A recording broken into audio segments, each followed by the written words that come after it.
Hola, ¿qué tal, chicas y chicos? Me da muchísimo gusto poder estar con ustedes el día de hoy. Bienvenidos a un episodio más. Estamos leyendo Jeremías del capítulo 16 al capítulo 19. Dentro de los primeros capítulos podemos ver la manera en la que el Señor muestra su ira hacia el pueblo de Israel. Si leíamos en capítulos anteriores ya se mencionaba esta parte, pero lo dice textualmente en la manera en la que el Señor va a mostrar su ira contra el pueblo de Israel por consecuencia de haber puesto su confianza en otros dioses, por haber ofrecido holocaustos a otros dioses, y esto es más grave porque lo hacen dentro de la tierra prometida que el Señor tenía para ellos, ¿no? Entonces,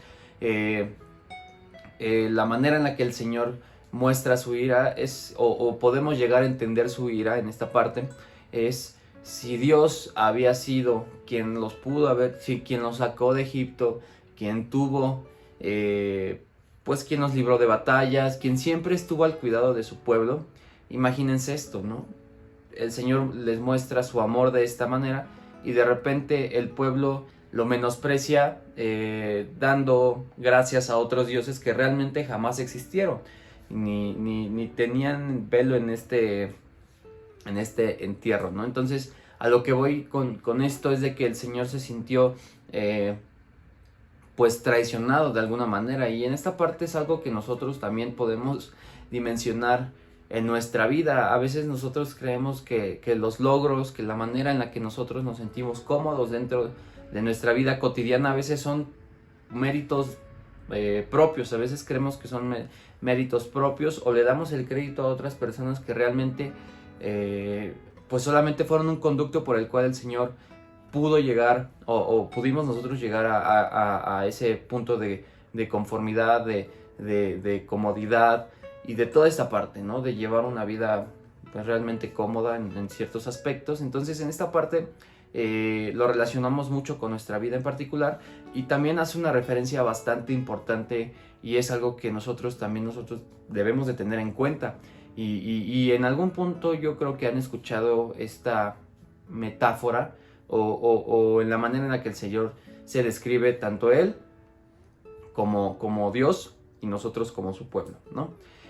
Bueno, en este caso estamos hablando del pueblo de Israel, ¿no? De los judíos. Hablando específicamente de un alfarero. Un alfarero se dedica a formar pues objetos de barro. Entonces, si ustedes han visto algunos videos de cómo se forma estos objetos de barros, llevan un proceso bastante pues peculiar. Realmente puede pasar un mínimo detalle para que este objeto no tome la forma que se tenía planeada. Entonces en esta parte podemos ver las manos del Señor como esas manos de un alfarero, queriendo que nosotros seamos ese objeto de barro de manera pues bien, que sea un objeto bien hecho, ¿no? Entonces en esta parte podemos ver cómo es cómo el Señor nos ha ido amoldando poco a poco hasta cumplir su voluntad en esta parte, ¿no? Entonces así lo vemos justamente con el pueblo de Israel. Iban bien, tenían esa forma, iban tomando esa forma. A lo mejor y sí había algunos detalles dentro del barro, pero estaba haciendo lo mejor posible, ¿no? Estaban haciendo, este objeto se estaba haciendo de la mejor manera.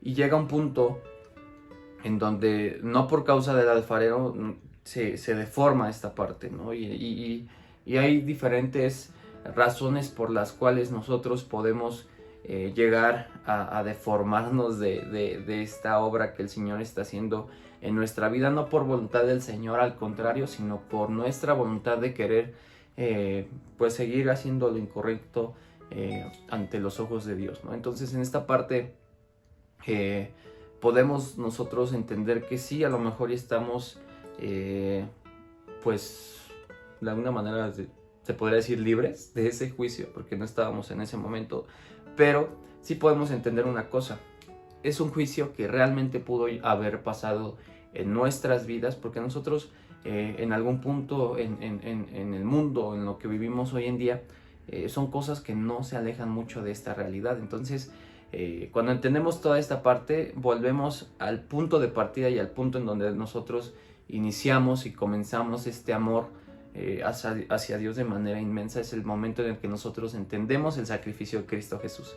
Entonces en esta parte nos hace valorar ese sacrificio y nos pone en contexto para nosotros llevar a cabo una vida conforme a la voluntad de Dios, ¿vale? Espero que haya sido de muchísima bendición estos capítulos y nos estamos viendo para los siguientes episodios. De verdad, para mí es un gusto poder estar con ustedes. Cuídense mucho y que Dios los bendiga. Bye.